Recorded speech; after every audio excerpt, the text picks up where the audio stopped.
Hello everyone, and welcome back to our channel dedicated to helping you live your healthiest, happiest life. Today, we re-talking about a kitchen staple that's been praised for its health benefits for centuries: garlic.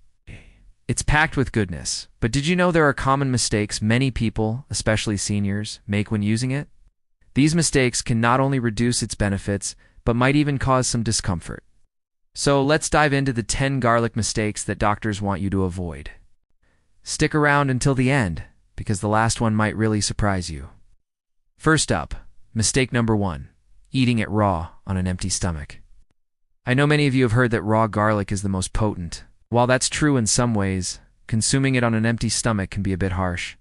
The strong compounds in raw garlic can irritate your digestive tract, leading to heartburn, gas, and an upset stomach. If you love your raw garlic, try having it with a meal or a small snack. Mix it into a salad dressing, or chop it into some avocado toast.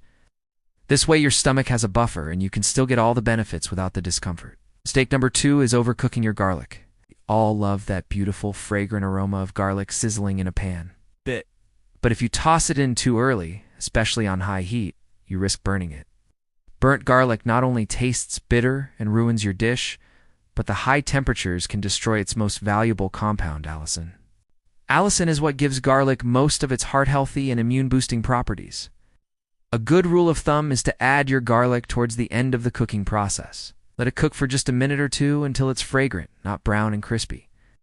This preserves both its flavor and its health benefits. Next, we have mistake number 3, not crushing or chopping it before use.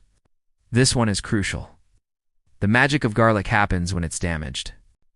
The compound alliin and the enzyme allinase are stored in separate compartments within the garlic clove. When you crush, chop, or mince the garlic, these two mix and create the powerful compound allicin. If you throw a whole clove into your soup, you're missing out on a huge portion of its health potential. So always make sure to give it a good chop or crush. And here's a pro tip. Let it sit for about 10 minutes after chopping and before cooking.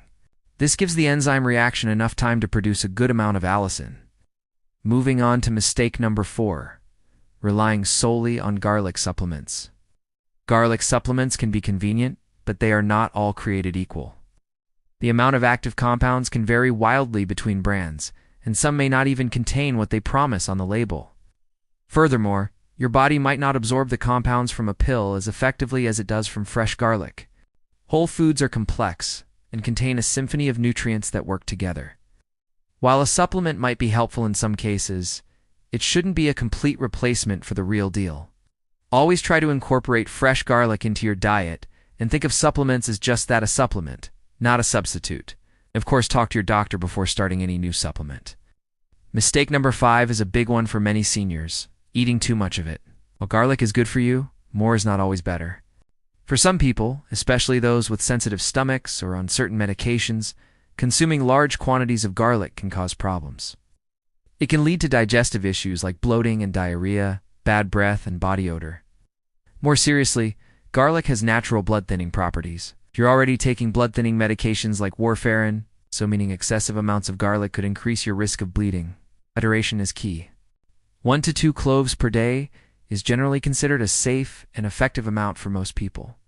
This brings us to mistake number 6, ignoring potential drug interactions.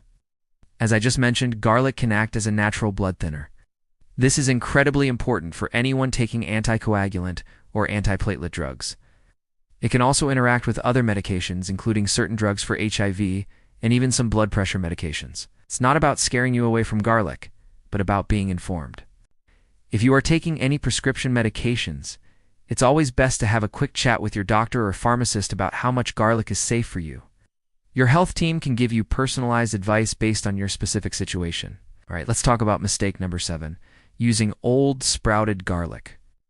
You've probably seen it, that little green sprout coming out of the top of a garlic clove. While it's not harmful to eat, sprouted garlic has a much more bitter and sharp flavor. More importantly, as the garlic ages and sprouts, its nutritional content begins to decline. It's using its stored energy to grow that new shoot, which means there are fewer beneficial compounds left for you. For the best flavor and maximum health benefits, always opt for fresh, firm garlic bulbs. When you buy garlic, give it a gentle squeeze. It should feel firm, not soft or papery. Mistake number 8 is thinking all forms of garlic are the same. You walk into the grocery store and see fresh garlic, pre-minced jarred garlic, garlic powder, and garlic salt. It can be tempting to grab the most convenient option, but they are not nutritionally equivalent. Pre-minced garlic in a jar often contains preservatives like citric acid that can diminish the allicin content. Garlic powder and garlic salt have been processed and dried, which also significantly reduces their health benefits. While they are fine for adding flavor, if you're eating garlic for its medicinal properties, fresh is always best. Make fresh garlic your first choice whenever possible. We're almost at the end. Mistake number 9 is not considering your digestive health. If you have conditions like irritable bowel syndrome or IBS, garlic might be a trigger food for you. Garlic is high in fructans, a type of carbohydrate that can be difficult for some people to digest, leading to gas, bloating, and stomach pain. If you notice that you feel uncomfortable after eating garlic, it might be worth talking to a doctor or a registered dietitian. They might suggest an elimination diet to see if garlic is the culprit. Listening to your body is one of the most important aspects of staying healthy. And finally, mistake number 10. The one I promised would be a surprise: storing it in the refrigerator. Many people think that putting garlic in the fridge will keep it fresh longer, but it actually does the opposite. The cold, humid environment of the refrigerator encourages sprouting. The best way to store garlic is in a cool, dark, and dry place with good air circulation. A mesh bag, a wire basket, or even a simple paper bag in your pantry is perfect. Stored this way, a whole bulb of garlic can last for several months. So there you have it, 10 common garlic mistakes to avoid for better health. To recap quickly, don't eat it raw on an empty stomach. Avoid overcooking it. Always crush or chop it first. Don't rely only on supplements. Practice moderation. Be aware of drug interactions. Use fresh instead of old garlic. Choose fresh over processed forms. Listen to your gut. And store it properly in the pantry, not the fridge. Garlic is a fantastic addition to a healthy diet, and by avoiding these simple mistakes, you can make sure you're getting the most out of every clove. Thank you so much for watching today. If you found this information helpful, please give this video a thumbs up and share it with a friend. Don't forget to subscribe and hit the notification bell so you won't miss our next video. We'd love to hear from you in the comments. How do you like to use garlic in your cooking? Stay healthy, stay happy, and we'll see you in the next one.